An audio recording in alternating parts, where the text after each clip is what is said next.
반갑습니다. 반갑습니다. Great. Good evening. Welcome to New Jersey, one Buddhist temple. Let me give you a riddle. A long time ago, there was a farmer who had a beautiful ceramic gourd bottle. One day, he put a little tiny bird into the gourd bottle. And day after day, the bird has been growing, and finally, the bottle is not enough for the bird. The farmer wants to save the bird, but if he breaks the bottle, he will lose the bottle. But he didn't want to lose the bottle. But if he keeps the bottle, the bird will die. So how can he save both the bottle and the bird?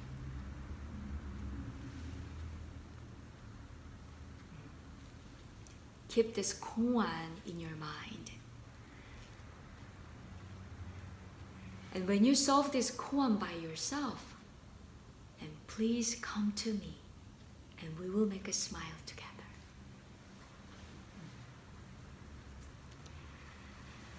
When people ask what one Buddhist practitioners do, then we say, oh, we do mind study. For practitioners of the way, it is really important to understand what is the mind. Because it is the object of faith and the model of practice. So today, I'd like to talk about the mind. What is the mind?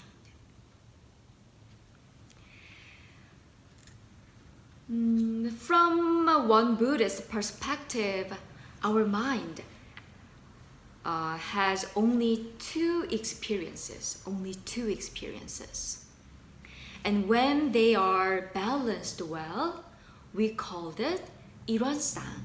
You just chanted 일원상 Bao, right? Mm-hmm. And we called it 일원상, this golden circle.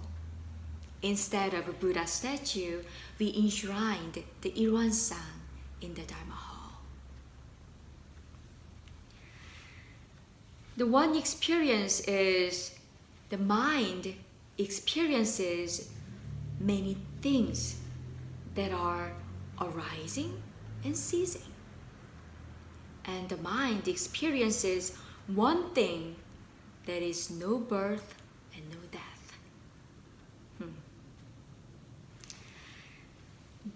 Number one, the mind experiences things that are arising and ceasing. It is your thoughts of past, present, and future. And it's your feelings, emotions, memories, knowledge, your ideas, and your theories, and dramas, and etc. Once it arises, and it ceases. Once it comes and it goes. They didn't born with you. You earned them. You just earn them through your six senses. So what you see, what you listen, what you smell, what you taste, what you feel, what you think, they become you. And they keep changing. Once it arises in your mind, it ceases. Like my talking, like your breathing. Once you breathe in, and you breathe out. When you feel hungry, you eat something, so you don't feel hungry anymore, but a couple of hours later, you feel hungry again. So you need to eat again. What about the love? Even the love you thought, oh, it's gonna go forever, but it changes with the time. And think about your body. Once we were born with this body, it's gonna go old, and we're gonna get sick, and we're gonna die someday. There is no exception. No exception. Everything arises, they're gonna go die. They're gonna be disappeared. Means once it disappeared, it's gonna come again.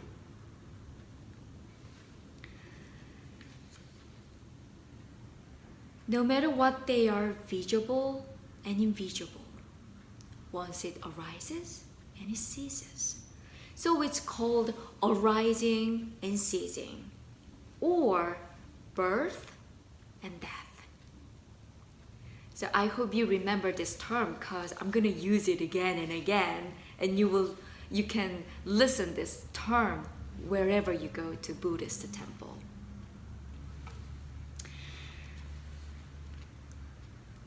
This birth and death keeps changing, followed by the principle of cause and effect. Followed by the principle of cause and effect. For example, since you were born, you have learned language. And through the language, you are able to learn something. So if I say, 밥 먹었니? 밥 먹었어? Because I learned Korean. I was born in Korea. I can understand what I said. But you don't, because you didn't have any chance to learn Korean, right? By the way, it means, did you eat? Mm-hmm. So Yeah, it's cute, isn't it? It is so cute. And the temple, the temple garden, it used to have nothing in the garden. But my senior ministers and our Korean temple members planted a lot of plants and trees, like forsythias, and cherry blossoms, and plums, and persimmons, and so many trees. Then now we can enjoy them because they planted, right? Everything keeps changing according to a cause and effect. In other words, what you see, what you listen, what you smell, what you think, what you feel has a reason. So you can say, what you see now, it is the result of some reason. Because you Googled one Buddhism or meditation in New Jersey. Yeah, now we're here. Right. Now you're here. And I'm going to be a different person because of it. Right. That's great. And the second feature of the no birth and no death is that no one has the same experience in this world. No one has the same experience. Everybody has different karmas, such as male or female or X, and young and old, rich and poor, and the different families and different histories, the different cultures, and etc., etc., etc. So, according to the different karma, everybody has different experiences. And number two, the mind experiences one thing, that is no birth and no death. What is it? The mind has the very opposite experience, that it transcends all things in the universe. It transcends all things in the universe. It is a state of mind that there is no discrimination. No discrimination, no coming and going, and no forms and sounds. It is free from all different conditions and karma. Everyone has it. Everyone. It is universal. You cannot earn them. You cannot earn it because you already have it. Because of this, you can see me now. You can listen to me now because of that. Because it has never arisen, it doesn't die. So it's called no birth and no death. Can you hear me clearly? Right. You can hear me very clearly because your mind is very empty. If you have so many thoughts in your mind, or if you are so depressed or sad, it's going to be hard for you to listen to me. You might be wandering in your thought. But because your mind is empty now, you can see me clearly and you can listen to me clearly.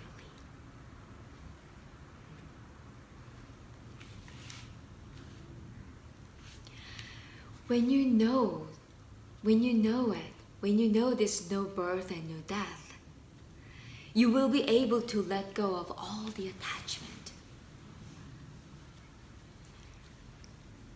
And when you let go of all the attachment, you will be free from your karma. And when you are free from it, the choice is yours.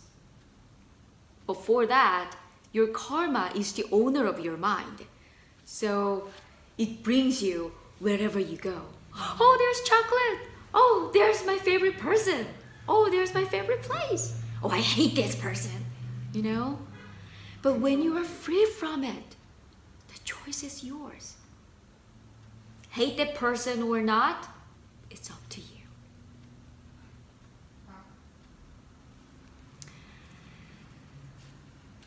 So you can handle your desire in the right way. Then you will create the benefit not only for yourself, but also for others. One Buddhist mind study is finding a balance between arising and ceasing, and no birth and no death. When they are harmonized, we called it Iransan. It is the Buddha's mind. It is our original nature. It is what Shakyamuni Buddha and the founding master Sotaesan enlightened, and all Buddhas and all sages as well. With one Buddhist faith and practice for the future, you will attain the power of the threefold study. It is the power of the mind. And then you will solve your own suffering. You will be free from your suffering. And you will find the real peace. But we go one step further. With the power of the mind, we change the world. We change the world with the power of the mind. We have a right to become a Buddha. But at the same time, we have the duty to save all sentient beings, inwardly and outwardly. If you are just pursuing happiness or ecstasy, to be honest with you, maybe eating the chocolate ice cream or drug is the fast way. Right? But you know that it is like drinking salty water. You cannot be satisfied with that kind of things. because that is arising and ceasing means they are not everlasting. There's limit all the time. So when you know the truth of your original nature, your mind, the truth of 일원상, it's a different name but same thing. You will know that you're already Buddha. You are already Buddha. And then we are all interconnected as one. So you cannot help but work with all the Buddhas and sages and with me. So I pray that we are free from all the suffering and get the power of the mind through sincere mind practice, mind study, so we can save ourselves and others. We can.